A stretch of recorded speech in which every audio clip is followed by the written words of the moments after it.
Today's guest is Renee Christenson. She's a wife, a mother, a dermatology physician assistant, and the daughter of an abusive alcoholic father. She escaped her father at age 17 by getting married to an abusive husband. They had children together, and several years later, they lost their 15-year-old son in a car accident. Now, a person might think, why not just give up on life at that point? But Renee is a survivor. Here is the inspiring story of how she took charge of her life and powered forward.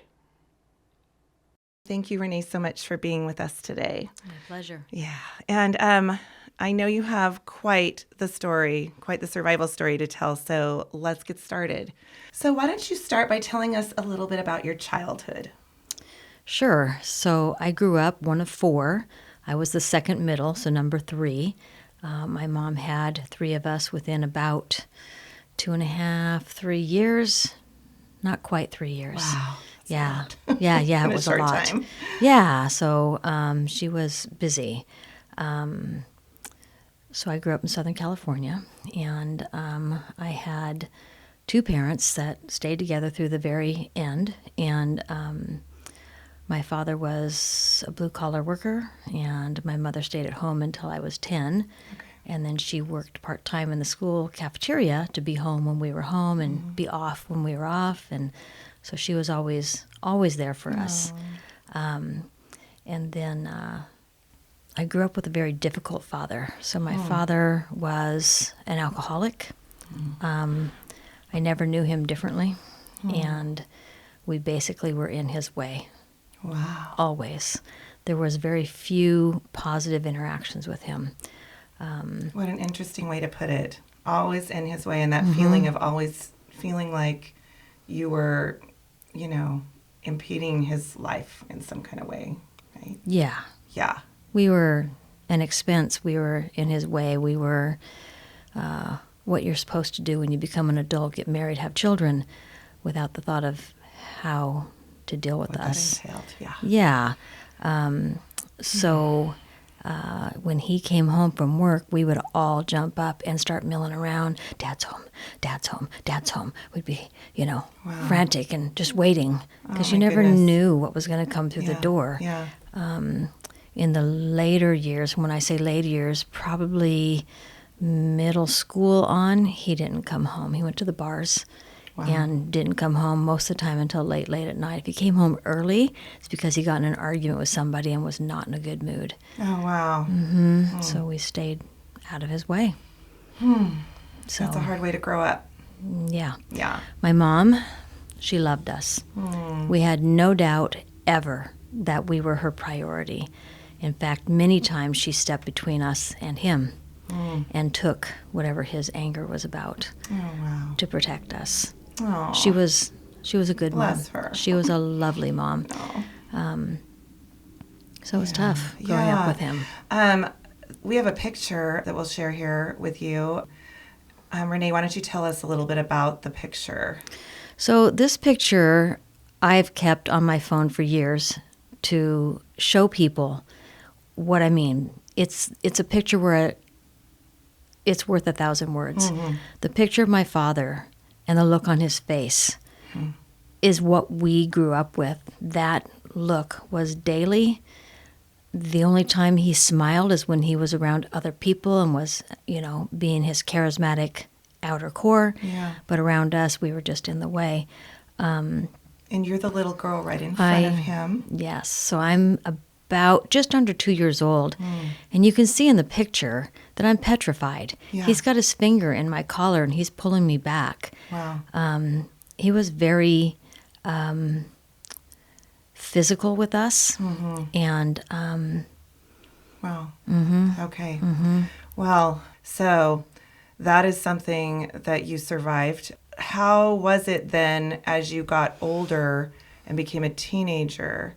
How was your life having been raised by a father who was like that? So we weren't allowed out of the yard. We weren't allowed to have people over. It was very rare that we had friends over. They had a gate. It was locked. Not that we didn't jump it on occasion. You know.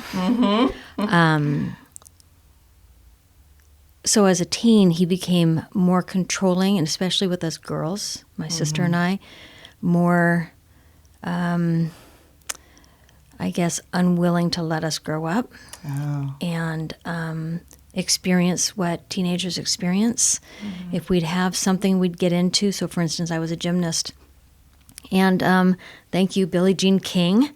Because of her Title IX, I was the first and only girl on the boys' gymnastic team at my high school. Oh, that's a great thing to add in here. We love Title IX. Yeah, we do. The next year, the coach quit, and another coach came on, and he started a girls' team and had that team well into the 80s. He was a wonderful, wonderful person. So So when we're talking survival and what are the things that help us to survive, certainly getting hooked into a team sport like that and having adults in your life that are reliable and safe, positive role models. So I got going with that, and my dad came to pick me up at practice, and I was the only girl in the room. He didn't take that well. I was restricted from gymnastics from that point forward. Oh, that is heartbreaking. Yeah, he did the same thing with my younger brother who loved baseball. He stopped him from playing. My older brother got to play for a little while, and he stopped him from playing because it really came down to he had to put money out, and we weren't going to get that. I mean, we barely had appropriate clothing. Yeah. There wasn't enough food, really, for growing teenagers. But he had cigarettes, and he had beer, and he had things that he'd buy for himself that he then never used, a boat, more than one. He had an Alaskan camper, but he never owned a truck. Oh, my God. So he spent money on things, but not us. Yeah. And we were relegated to very little financial support. Wow. Okay, and so, how you got from there to where you are now. I left home at 17. Okay. This is the other good story. I ran off and got married. Okay. Fake ID. That is one way to escape. Well, I just went You do from what you got to do. one set of abuse to another set of abuse. Oh. And didn't recognize it, didn't know how to deal with it. In fact, I grew up in a home that you just dealt with the ugly. Yeah. And I went into a relationship where it was ugly. Yeah. And with that, I can say that 90%, 90% was fairly decent. We were young, but 10% was really awful. Oh. And through the years with him, and I was married to him for 18 years. Wow. It took me to grow up, and to be able to reach in for myself. Yes. And say, who am I? Yeah. And who are you? Yeah. And no, I'm not that name you're calling me. Oh, my God. And no, you're not going to hit me anymore. And I had enough. Do you remember, did that sort of happen all at once? It just sort of struck you? Or was it kind of something that was growing in you? I think probably it grew somewhat in me. I tried to get assistance about 6 years into our marriage, but he physically blocked me from leaving the house to see a counselor. Wow. So I got to see the counselor once, and then he wouldn't let me out the door. Then I started thinking I wanted to do some school because I wanted to be a doctor since I was 12 years old. Oh, wow. And when it came time to do the FAFSA, my dad wouldn't give me the information I needed. He said it was nobody's business. Named some expletives in there. And so the deadline came and went, and I thought, there goes my dreams. No financial aid. So Oh my I didn't get gosh. to go to school. Wow. And so I ran off and got married. So then about 6 years into our relationship, I was seeked out a counselor, and that was the first step for me.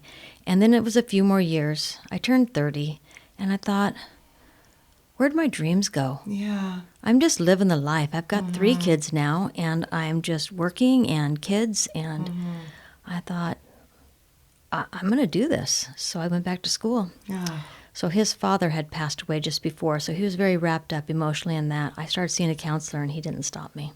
Wow. So that counselor Counseling started for me. He helped me draw the line in the sand. I remember him telling me he's going to do everything in his power, everything, to try to get you to let him step across that line. And I remember standing there, just the confrontation of, you're going to counseling or you're out of here. And him trying to hand me his paycheck, and I just went, nope, take it and go.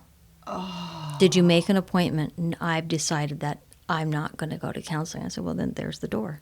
Wow. Take your check and get out.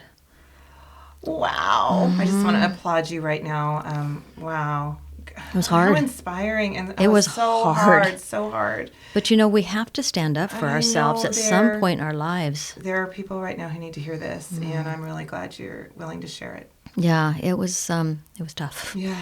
But that moment was probably the biggest step forward for me in being able to be strong enough to say no. Yeah. And so we did go through counseling. He went to an anger management group or individual counselor.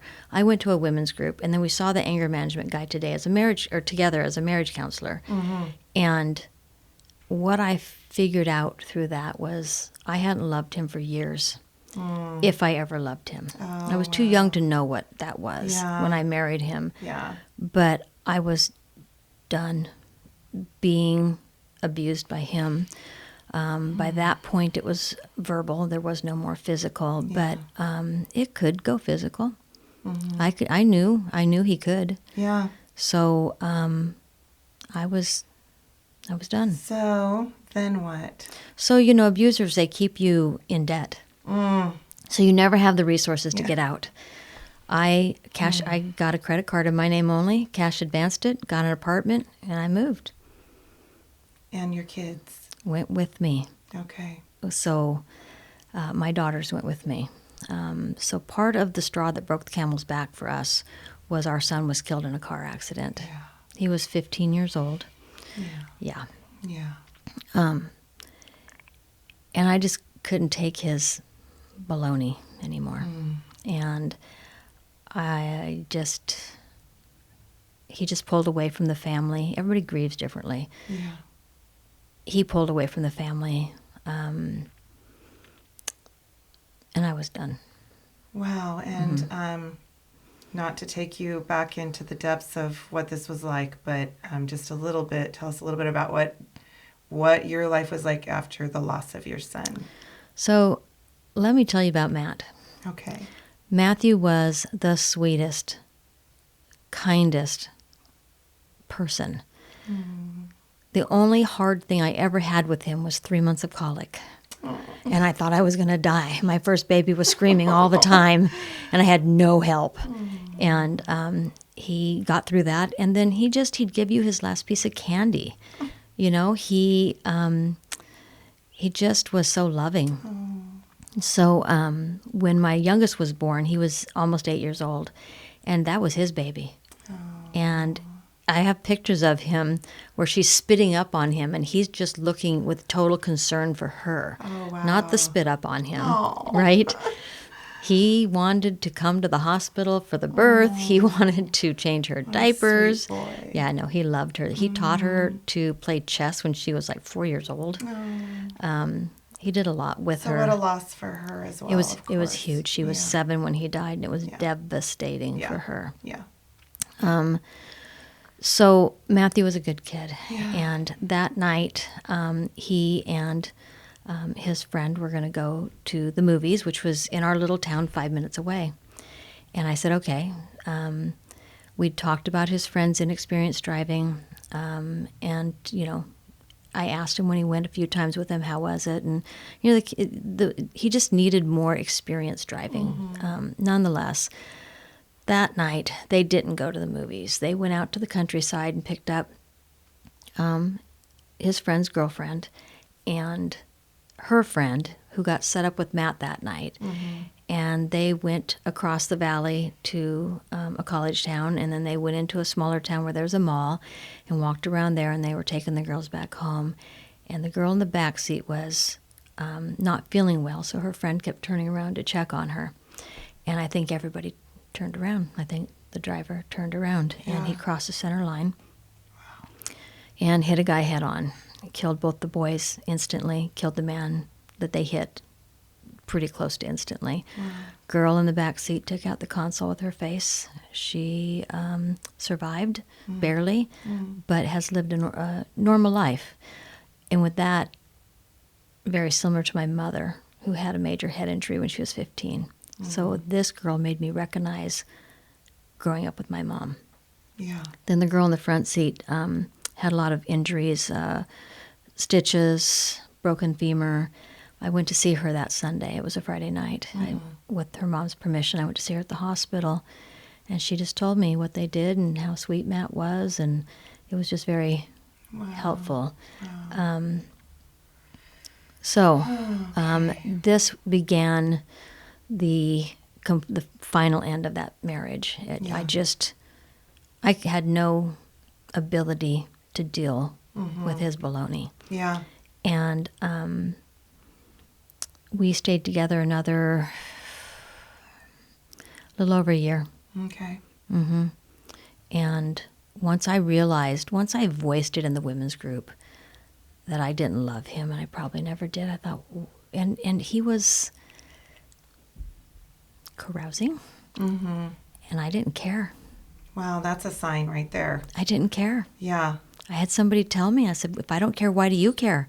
Yeah. And I thought, why don't I care?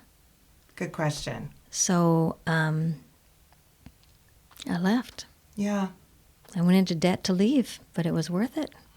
And I took my daughters with me, and I did not restrict his visitation whatsoever. He had them about half the time in the beginning, but then he moved out of the town, and then he couldn't have them after school every day.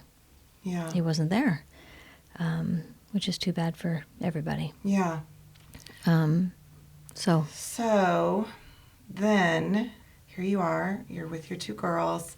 And do you have you gotten your education? I was in the midst of my education. Okay. I was just at the end of my bachelor's when Matt was killed. In fact, I was doing a double degree.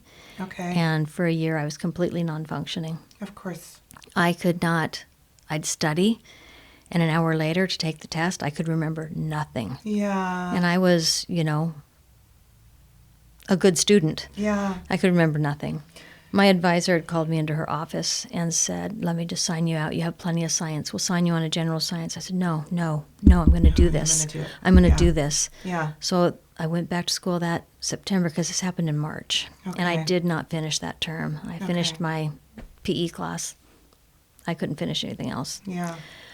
I started that September and just fell on my face really fast. Okay. So I went to her and said, okay. And she signed me out.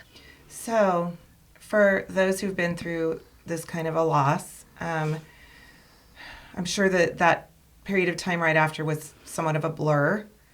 Yep. Probably very normal to expect to not be able to function.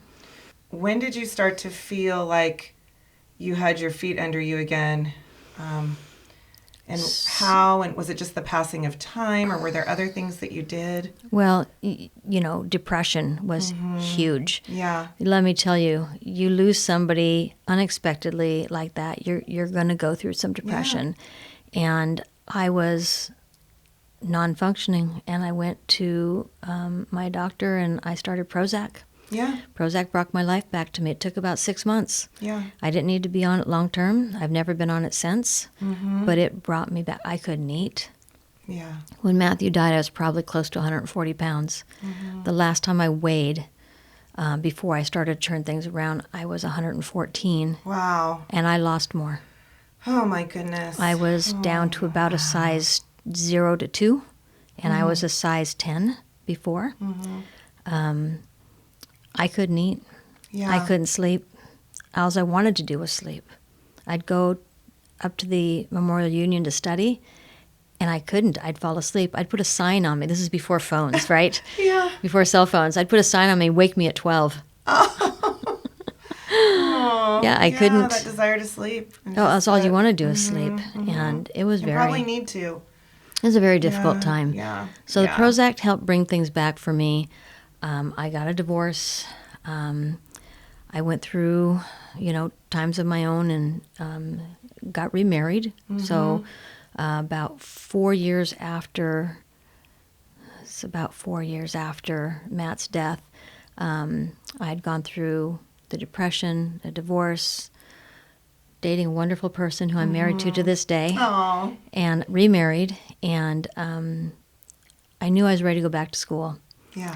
And I thought, gosh, I'm going to do PA. I'd been working as a medical assistant. I saw how the doctors worked. I saw how the PAs worked. And I thought, that's what I'm going to do. Yeah. And so it was our first year of marriage. I thought, God, I can't do this to him the first year. Yeah. But I did it to him the second year. Okay. He was very supportive. Yeah, And so wonderful. I applied and got in to Oregon Health Sciences University. So it's a top 10 school. Yes. It's hard to get in there. Very. I was very lucky. Probably a little more than luck, I'm just going to say. Well, I had good grades. Yes, that always helps. So I left my teenage daughters with my new husband. Oh. Right? Yeah. So he was a gem. So I lived in Portland during the week. Guy. Yeah, he's a great guy. I lived in Portland during the week and came home on the weekends. And I'd get a call. Mom, Bob says blah, blah, blah, blah, blah. I was like, well, Bob's in charge. But what would you do if you were here? Doesn't matter. No, you're not going to work Nope. with both parents here. Doesn't matter. Bob's in charge. Yeah. And so, yeah. Yeah. My youngest tried to work that a little bit. My oldest was by that point 18, living on her own, school, boyfriend. Yeah. She came back home for a little while, but then she had it all figured out then. Yeah. So a friend of mine who had lost someone close to him said that, this always stuck with me, you have to just go through the motions until you establish the new normal. Oh, yeah. Right? Oh, yeah. So at some point you began to feel, it sounds like, that you had established the new normal. I'll tell you what you do. Every day is a new day without him. Mm-hmm. Every single day, every single month, every single week, month, Then you hit the 1 year. You go to pieces before the 1 year. Oh. And the 1 year passes and you've had this routine of missing them and honoring them in different ways. For me, I was out at the cemetery. There was fresh flowers on his grave all the time. Of course there were. During the heat, I'd go out and water the flowers. Every day I was out there. First year I didn't miss it all. Then the next year comes and it's like, okay, now this is a year and a day. A year and a week, a year and a month. Yeah. I guess I need to start easing through this. And I started to back off how often I was out at the cemetery. I was still out there a lot. I still go out there every time I'm there. My daughters needed me to be whole. Yeah. And I can say for the first 2 weeks, I have no idea if they ate, slept, showered. I had a friend there who took care of everything. And then for the next year, it was just kind of trudging through the days. Yeah. I know they went to school. I know they got fed. I know they got clean clothes. And that was kind of, I was dealing with their dad at that time too. Yeah. Yeah. And so. A lot. Oh my goodness. Yeah. Yeah, and I had the girls in grief groups. We had children's grief group up there that they went to, and I drove 45 minutes one way to get them there. Wow. It was a group specifically for kids. And then the adults would be sectioned off, and then the adults would sit around and talk. So I went to several grief groups. So there was that, they called it Mother Oak's Child. And the children were split off into groups of age and type of loss. Okay. And then the parents all sat in one group, and we all just kind of went around and talked about our loss and talked about our feelings. And then I went to a support group in our town because we'd unfortunately lost 4 kids in 12 hours that weekend. Oh. Yes, the 2 boys. And then 2 girls coming down from skiing were killed then 12 hours later. Oh, man. Then we had another couple in the area that had, unexpected teenage deaths. And then there was other people in the group had lost adult children. And it's the same. I can tell you it's the same. You lose them as adults, you lose them as children. Yeah, You're still losing your child. Well, and so those support groups were probably helpful. Very helpful. Yeah. Very helpful. So I had a lot of counseling going on that year. Yeah. And I made sure my kids did too. Yeah. And so we were in a town of about 10,000. That was a huge, huge loss. Yeah. Yeah. No kidding. Yeah. Very close when you have such a small community. Yeah. Very close to home. Yeah. And so the day of the funerals, we all had them on the same day. The 2 girls had their funeral together and the 2 boys together.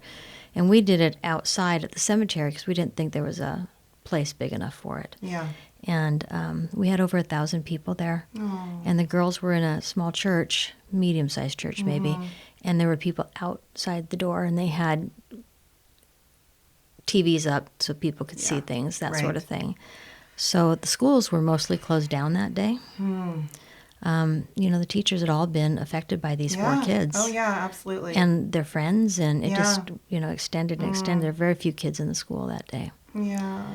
So it was big. Wow. Yeah. Yeah. So one thing I want to ask you about is the fact that to switch over now to your new marriage, the fact that you found a man that was good to you, to me, speaks to your own healing and growth and sense of yourself. Yes. Because somehow you grew to understand that you were worthy of this man. Yes. Yes. And that's part of, the counseling and the growth that you go through. So interesting story for us is that the boy who was driving was his son. And Brett had been in our house since he was about 9 years old. Oh, so, wow. Yeah. So I get chills. I just got chills too. I didn't know this. We had spoken before the interview, but I didn't realize that. So he was... I'm glad you shared that. Yeah. Wow. And so we went to the same support groups. Our boys are buried side by side. Oh. We both were out at the cemetery just about every day. We ran into each other all the time. He was the sweetest man. Of the 4 kids that were killed that year, he, that at that time, so that whole year, he would go to those homes and reach out to their siblings. Oh. He would, at Christmas, he got Christmas presents for all of the siblings of all of the kids. He is a good man. He's a good man. Goodness. He's a good man. Wow. And so... you deserve him, Renee. I do deserve him. Yeah. So the funny thing is that our biggest joke is that I told him he chased me. But anybody who meets us knows that he's a very quiet personality. I'm pretty much not. But I'm telling you guys, he chased me. And he was a good catch. So he is just a very kind, and still is, very kind and loving person. Yeah. So I feel fortunate to have Bob in my life, and that I will never regret. Yeah. Well, that's wonderful. Yeah. Let me talk to you a little bit about your life now and how you keep balance and how you keep grounded. I know you're an artist. Yep.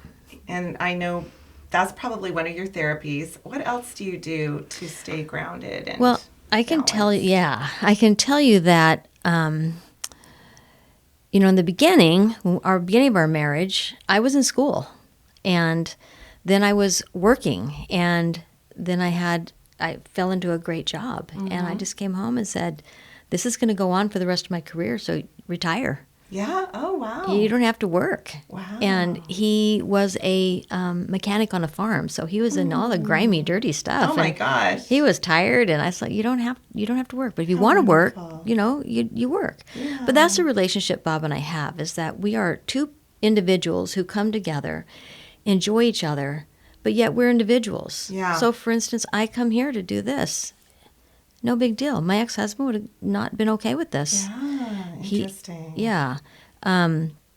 So we do our thing. He's a baseball coach, or was. He isn't any longer. And he'd go to Oregon 5 months out of the year, and I'd be like, okay, I need to find something to do. Yeah. So I started painting. and hiking and kayaking and interacting with girlfriends. It was really good for my growth to do that. I love that. And that is a healthy marriage, in my opinion. Well, actually, I shouldn't say that, and I'm not a therapist, but because they're all different dynamics of marriages.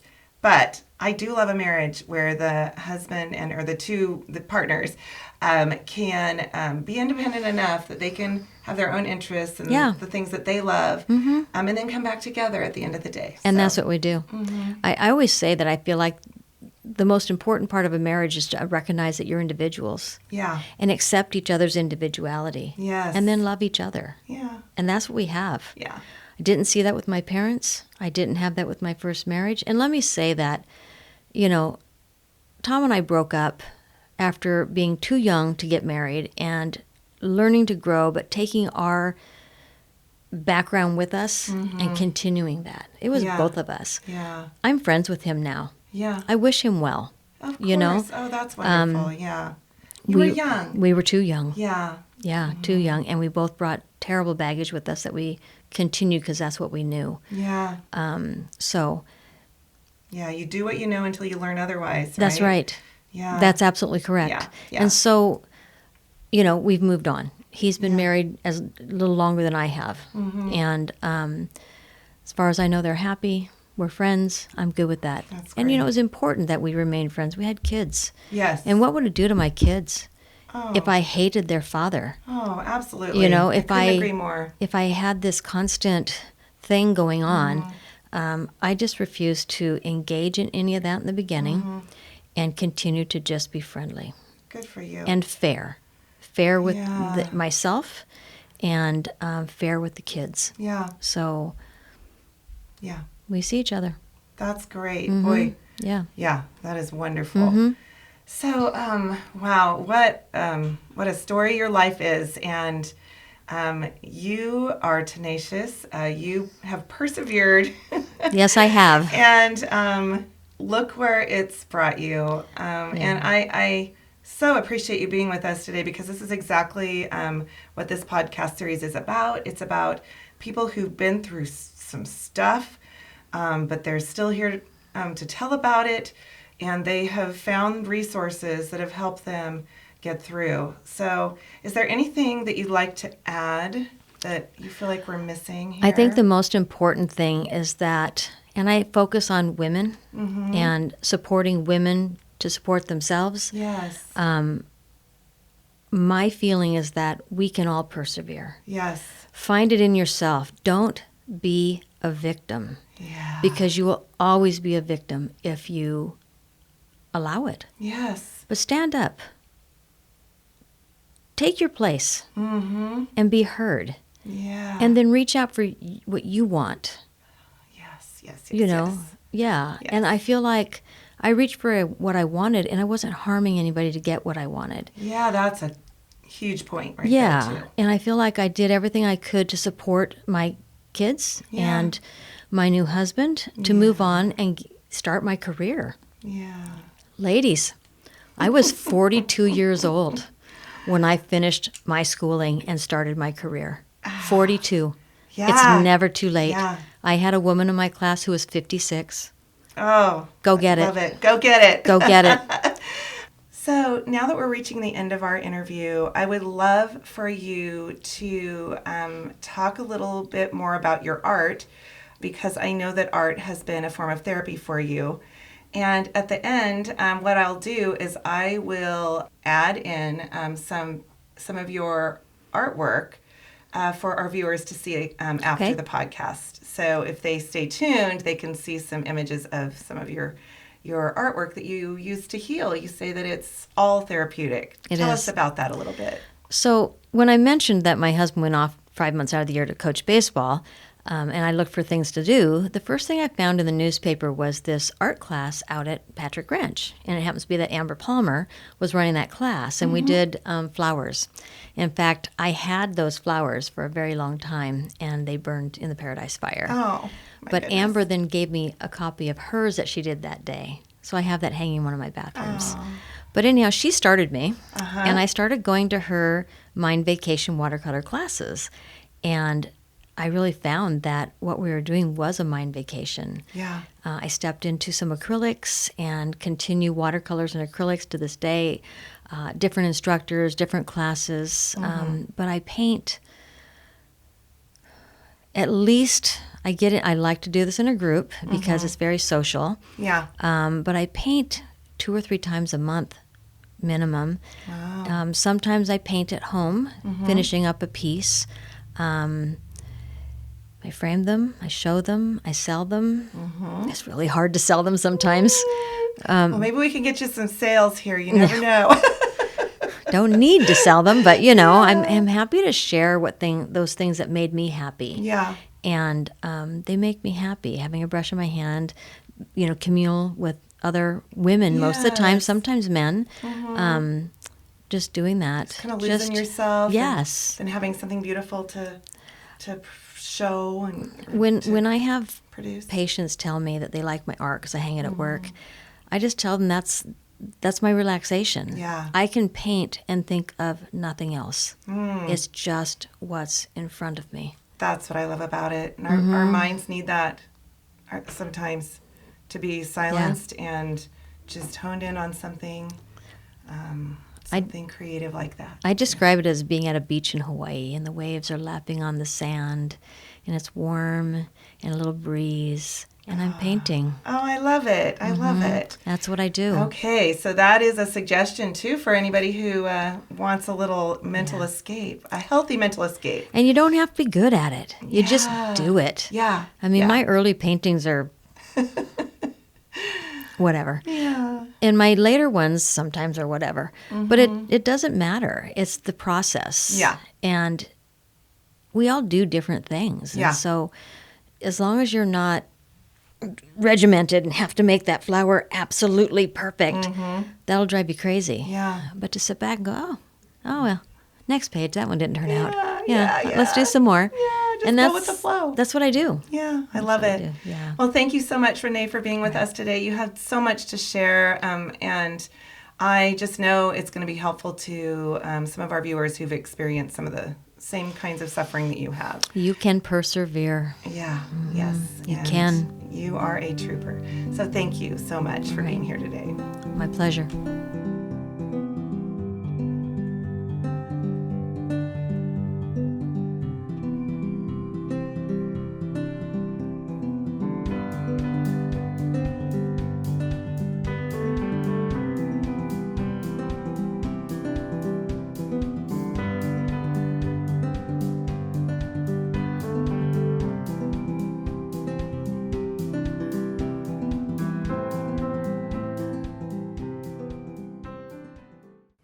If you'd like to hear more podcasts like these, visit our website, speakbravely.com, and access our Listener's Corner. And if you have a survival story to share, we would love to hear from you. Just visit our website, speakbravely.com, and submit an interview request. We also welcome videos, written narratives, and spoken word poetry. I've linked our website in the notes below. Until then, take care of yourselves, and may peace and healing be with you.